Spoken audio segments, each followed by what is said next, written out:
सुरुवातीला मी मेणबत्ती वापरली होती पॅकेट सीलिंगसाठी. नंतर मी ही मशीन घेतली. ही मला 950 रुपयापर्यंत मिळाली होती.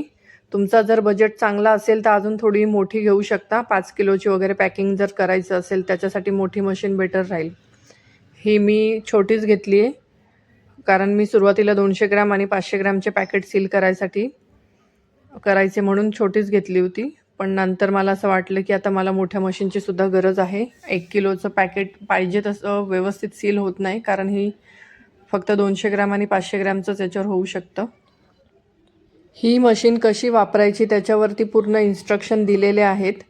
प्लास्टिक जर पातळ असेल, पातळ पाऊच असेल तर 1च्या आतमध्ये सेटिंग ठेवायची आहे आणि थोडंसं जाड असेल तर 1 किंवा 1.5 मध्ये ठेवायची आहे.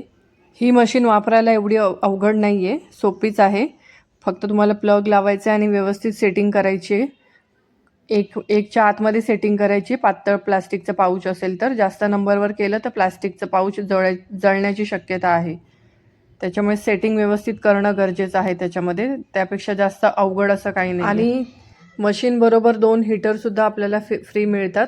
जर पुढे ते जर खराब झाले तर आपण ते काढून हे दुसरे हीटर 2 फ्री मिळाले त्यातलं एक लावू शकतो. तोही खराब झाला की तो दुसराही वापरू शकतो. आणि ते व्हाईट कपडा आहे तो काढून त्याच्या खाली ते हीटर लावायचं असतं.